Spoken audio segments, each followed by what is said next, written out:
and welcome to the Opus Wealth Style Podcast. I'm your host today, Evan Wohl, and Yvonne is not joining us. Unfortunately, he's sad to miss this. He's in Bermuda, so we all feel real bad for him.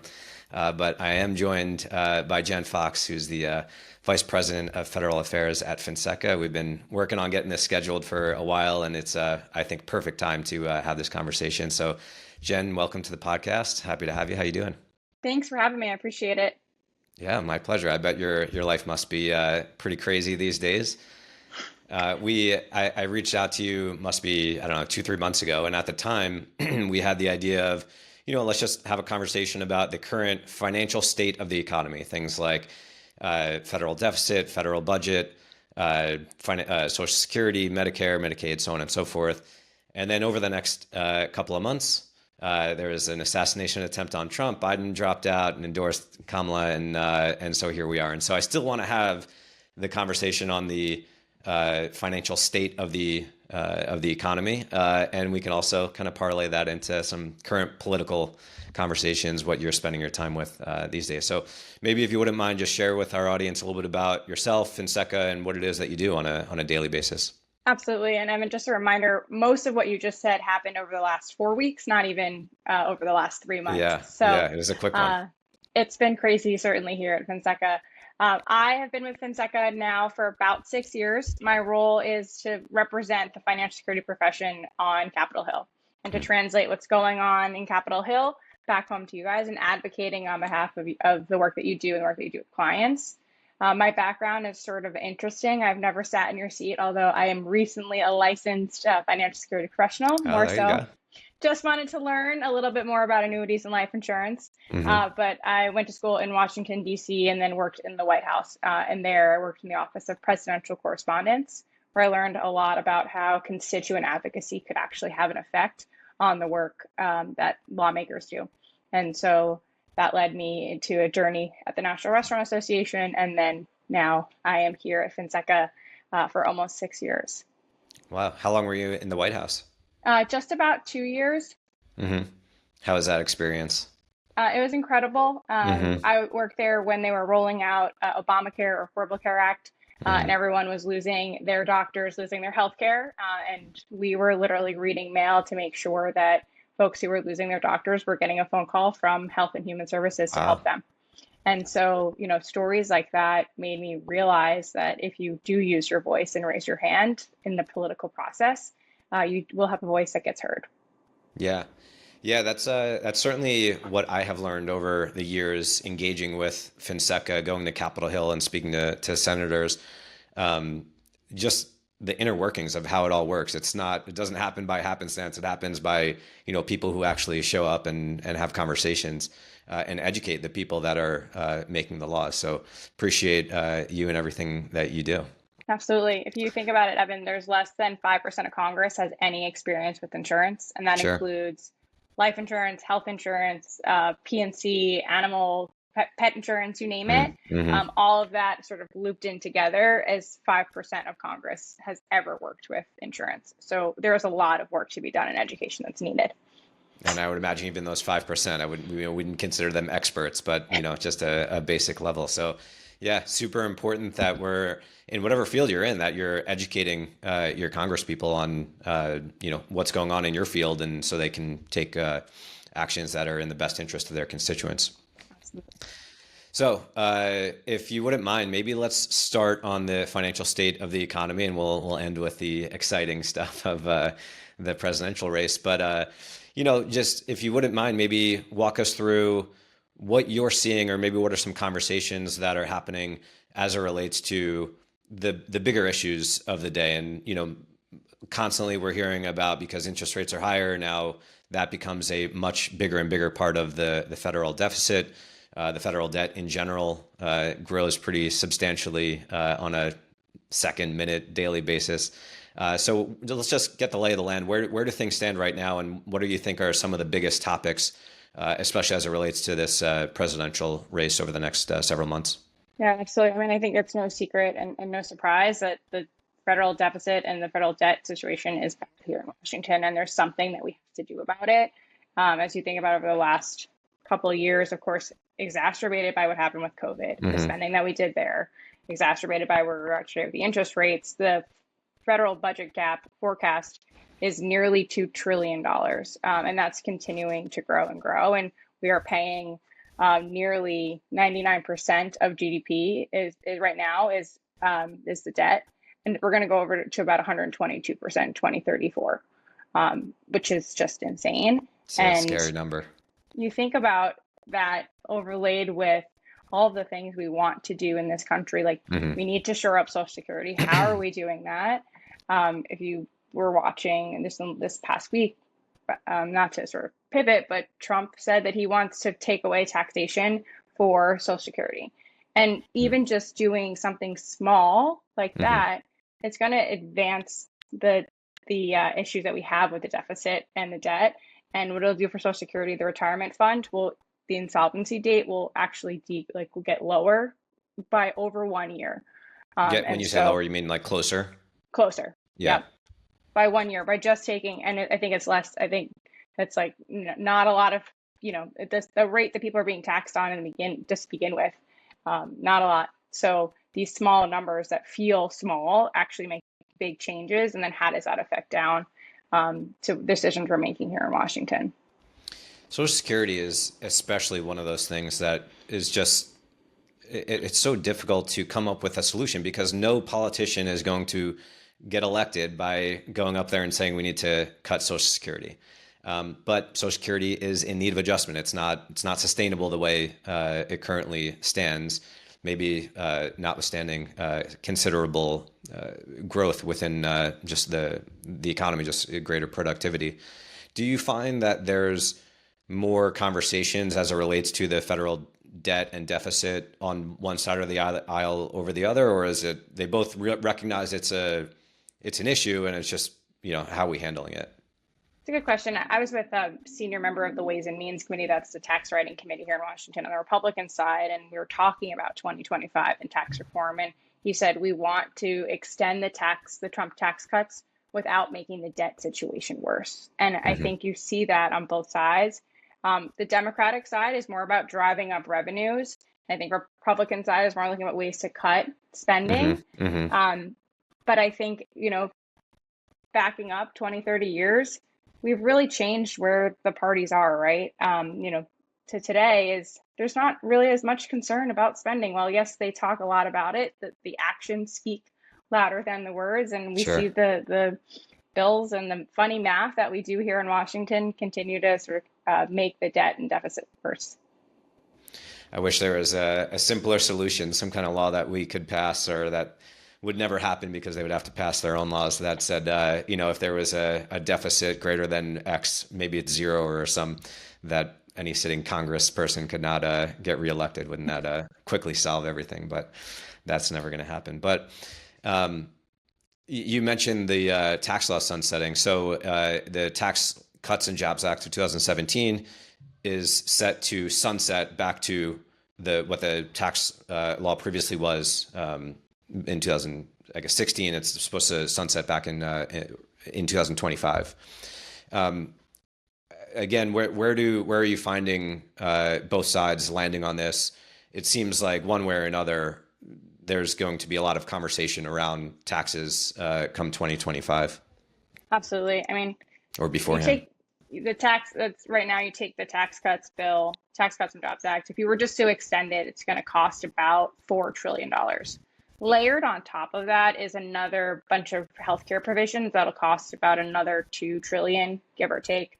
And then, of course, we have the deficit someplace around $2 trillion. So the amount of money that we are looking at in 2025 is, north of 6, 7, 8, depending on how people are counting and what their math is in the day. And all of the other pieces, we're looking someplace around $8 trillion worth of spending. And no matter where you sit, there is a discussion about we have to make decisions and we have to make choices. And it really depends on who holds the pen and who rules. I think over the last 4 weeks, we have lived through a ton of whiplash, whether it be a Republican full lineup. Is it back to divided government? Is there a possibility of Democrats taking everything now? And that's really going to depend on how the decisions that they make. But what I can tell you is that there is no way that we continue to add to the deficit, and we just can't keep spending the way we are currently spending. And they have to make some decisions here about what do we extend for what cost. Just seems like for so long, just kept kicking the can down the road, and that's not gonna solve the solution. The fact that we're talking about trillions of dollars being spent as a deficit is trillions. I mean, that's not insignificant. Layer on, where the federal debt stands right now and growing with where the interest payments being made on it is, I believe, is it the last I read was, is that taking up about 50% of the current spend? Is that right? Just interest payments alone on the federal debt? Is it something like that? I think it's almost north of that, at least the last I read. I thought it was Hmm. like 75. But we're quickly, if we don't do anything about it, going to near 99 to 100% in the next 10 That years. sounds, yeah, that's clearly unsustainable from any math you run. Absolutely. And you think about, you know, today, one of the provisions that will expire is the estate tax exemption Hmm. being doubled. And that's a costly exemption, especially with the amount of wealth transfer that's going to happen here in the next 10, 20 years. They're talking, trillions of dollars that will be passed on to generation. And there's an opportunity there, right, to capture some of that income and capture some of that revenue. But if Republicans sweep, it's a possibility they want to eliminate the estate tax. Hmm. The cost to eliminate the estate tax is high, as you compare to an exemption like the 199A small business deduction that allows small businesses to take 20% deduction if they're pass through. Hmm. That's 1/6 of the bill, as compared to if you wanted to eliminate the estate tax. And that's some of the conversations that we're trying to have here, is helping lawmakers figure out what is more important when you're weighing how do you want to spend this money. And are you finding that, I mean, I guess it's all going to change after the election. We'll see where everything shakes out. But I assume you're finding that everyone's kind of at least open to the conversations and suggestions. Um, I think we're right more so now, Evan, they're thinking like stuck in my ways. Like I'm gonna get my way. And so I Hmm. think when we are faced with reality in November of what the actual turnout looks like and what the numbers play back, what we've seen is Congress is right now 6 seats different, 5 seats different, depending on the day, who's sick, who's out in the House. And those seats can make a difference. And so Hmm. I believe, and most folks believe here in Washington, that we're not going to see a big swing, whether it be Democrats or Republicans, holding the speaker's gavel. And you're going to have to make decisions because we see both parties can't keep their stuff together, right? Hmm. There's a wide range of what Democrats want, a wide range of what Republicans want. And so you need to find solutions that you can pick up one or two people from the other side because those margins are still close. Yeah. You mentioned the asset transfer as baby boomers age over the next 2, 3 decades. Um, it seems to me that there's two sides of it. There's the wealthier baby boomers that are going to transfer significant assets, and then there's the baby boomers that are maybe not as prepared for retirement as, let's say, the country would hope. And Absolutely. that burden is going to fall upon someone. Uh, how do you think about that? Are those conversations that are being had right now? Absolutely. The Ernst& Young study, I'm not sure if you've been tracking, but they're doing an Ernst& Young study 2.0, looking Yeah, at yeah. how folks have a better outcome in retirement. And Hmm. some of the pre-work they've been doing, 65% of retirees haven't calculated their monthly expenses in retirement. And Step what, number one. yeah, and 1 in 3 Americans believe they'll either struggle financially in retirement or never be able to retire. And One in three. What that's was that? 1 in 3 Americans believe they'll Americans. either never be able to retire or Hmm. they'll struggle financially. Hmm. And I mean, you know this better than anyone, is we need to help people save better and save Hmm. sooner, and make better decisions now. And that's, again, as you think about the intersection with Washington, over the last 6 years, we've seen Secure One and Secure 2.0 creating more opportunities for folks to save for retirement, creating more opportunities for folks to have lifetime income, whether it be through annuities or other products. And yet, on the other side of this, we are seeing more and more Americans retiring. The baby boomer generation 65 is peak 65 right now, right? Hmm. And how do we help them increase the growth in of the assets that they have and save better and spend better as they near retirement. I think lawmakers see that, but are struggling with what the right answer is. Yeah. No shortage of ways to tackle it, but when you can't agree on a solution. I think if you're relying solely on Social Security to cover expenses in retirement, that's going to be a scarce retirement. At the same time, that Social Security is in need of adjustment. It's not sustainable the way it is right now. And so the one thing that is very promising is I think it was Secure 1.0 maybe, that Roth 401ks became much more prevalent. And so I see it much more commonly, and that's good to see, is more people are socking money away that they can then take out tax-free in retirement, as opposed to taxable, which is certainly going to help. But especially as you're getting closer, anything you could do to put more money away to help with that, the unknown of retirement, the unknown of how long are you going to live, how long does your money have to last, what kind of market experience are you going to live in, or especially at the beginning of retirement, something called sequence of return risk. If you start retirement in a down market, that can have a really negative implication for actually how long your money is going to last, or less than you may have otherwise thought.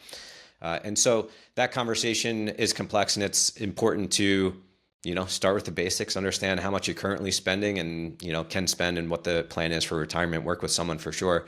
But it's nice to know that, we have people advocating on behalf of them in Washington. When might Secure 3.0 be coming out? Well, I had a meeting with Chairman Richie Neal, so the Democratic lead on Ways and Means, earlier this week, and he did talk about Secure 3.0. They're pretty optimistic about it. I think tax reform will probably go first, and then hopefully there's some bipartisan activity maybe the end of next year.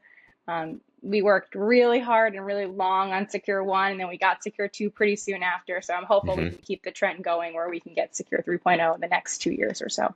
Yeah, that's great. Are you expecting much to get done between now and November as far as legislation goes? I think the biggest thing that we are tracking is we have to fund the government. September 30th, we have to fund the government. And as you remember, the last couple of times have been a bit of a rocky go at it. And I think the question becomes, if we're nearing the end of September, is there someone who's leading? And how does the party who's leading feel about the decision-making process? I'm hopeful we don't run into a situation where we're not going to fund the government and have a shutdown, but it's possible, especially here. As of recent, folks can't get along even if we ask them what color is the sky, and we all know the answer is blue. So I think that's something we're tracking now. And then post-election, there's possibility in what we call lame duck. For some of these deals to get made. There's a tax bill that was up just this week in the Senate that passed the House, incredibly bipartisan, went over to the Senate to die. And you don't hear that story that often, to have an incredibly bipartisan bill go die. And so maybe there's opportunity for that in lame duck. Again, I think it all depends on the outcome of the election and folks' willingness to work across the aisle and what they want the other party to win on or get. So as we wrap up, maybe the last 5-10 minutes or so, the presidential election has swayed quite a lot in the last month. After Trump's near assassination, everyone assumed that high likelihood that he will be the next president, and then Biden dropped out and endorsed Kamala, and now the polls are saying much more closer. What are you seeing? What do you think are the main kind of top topics of the day that each side are focused on? Absolutely. I read an article this morning that said reverted back to mean as a description for Mr. Trump. It's what we're looking at right now in Washington is, does this sugar high, if you will, with Vice President Harris continue? You're only less than 100 days out to the election. It's possible, if you think about how long an election cycle has been, she's getting the back tail end, the Labor Day and beyond, and it's possible that continues. I think it changes the dynamic. She's tapping into communities of color, younger voters that we were not sure were even going to show up. But the real question, I believe, is around the white male, college educated, independent voter. are they going to come out for either candidate at this point? And that's really, I think, where it's going to come down to is, are those folks coming out, those independents who came out for Biden in 2020, and then we're probably going to sit home. They might show up. We're not sure yet. So I think we're waiting to see that. It also has a downstream effect for sure. If you think about the House of Representatives, what I think is really interesting is the margins are really close, but Republicans have 16 Republicans to defend in Biden districts, so districts that Biden won. Dems only have 6 that are in Republican districts. So if you do the light math there, you could see a Democratic House. In the Senate, it's almost a done deal. It was a 51-49 Senate. You had Joe Manchin say he's going to retire, so that gives West Virginia right over to the Republicans. You're sitting at 50-50. And then you're looking at seats like Montana with John Tester and Ohio with Sherrod Brown. Even Arizona is a question, right? Ruben Gallego or Carrie Lake. All Republicans have to do is pick up one seat and they win the Senate. But if you leave it at 50-50 tie, then whoever wins the White House gets that extra seat. So that's the question here. But I definitely think the downstream effect into the House will help Democrats versus where they were probably feeling 4 weeks ago, where we were preparing for what we call reconciliation. So Republicans would come in January and write a bill within 60 days is what they were talking about, getting a tax bill done. So I think the conversation has certainly changed. But my job here is not to predict. I'm not a weatherman, so you can't fault me if I get things wrong, but it's to prepare and to make sure we're prepared and we're helping folks like you prepare for all different outcomes so you can have those conversations with your clients. I love it. And then do you think the appointment or the vice president to Kamala a running ticket, do you think that will have a meaningful impact in the race? I think it depends on where the person is from. I think the hottest talk right now is Josh Shapiro in Pennsylvania. He outperformed Biden by 14 points. So it's possible, right, that he will help win Pennsylvania, and then that could be the deal. That could seal the deal. That's how Biden won last time. But it's also, the question is too, is JD Vance from Ohio, does some of that Ohio pull into Pennsylvania? You're looking right now, I think that the real decision that needs to be made is, how do you get those battleground states to show up and those independent voters to show up? And Kamala there's no secret, she's been on the more progressive side of the Democratic Party. So how do you bring sort of that Biden moderate in and help balance her out? So we should have a decision sometime soon, this weekend, perhaps. And then I think we'll be off to the races. It'll be an interesting couple of months. The last time we went through the presidential election, I remember feeling like it is just taking forever. Like, too many debates that were just like embarrassing for the country. And now there's no debates, and it just seems like it's happening all very quickly, which, maybe some people like, some people don't. But anyway, in our as we're wrapping up here, is there anything that you want to share or leave with our audience in terms of just the current financial state of the economy, politics in general, how people can get involved and hear more about what you and Finseca are doing? Yeah, absolutely. I mean, I think where we are today is, there's one thing I can tell you, is there's a lot of uncertainty, and that without a doubt, makes it way more important to be working with a financial advisor, someone like you that can help navigate and prepare. So obviously that's number one, is making sure you're working with a financial advisor and they're helping you navigate through whatever uncertainty comes across your desk and in your lives. And then getting involved and getting engaged is key and crucial. I've seen it from the ground up, working in a assemblyman's office all the way to in the White House, and using your voice, it matters. And especially what I believe will be a really tight election, your voice matters. So use your voice, get out, get engaged, vote for sure, register to vote, number one. And then the third thing is find a professional organization like Finseca to help you not only understand what's happening in Washington so you can translate that back out, but to advocate on your behalf is so key, because there's nothing worse than not having a voice and not saying anything, because that's exactly how you end up on the menu. Yeah. Well, I love it. Well, Jen, thank you so much for coming on. I'm glad we finally made this happen. To the listening audience, thanks for tuning in. Please give us like 5-star rating if we feel we earned it. Review. We read every single one of them and appreciate it. So until the next time, enjoy the summer and talk to you soon.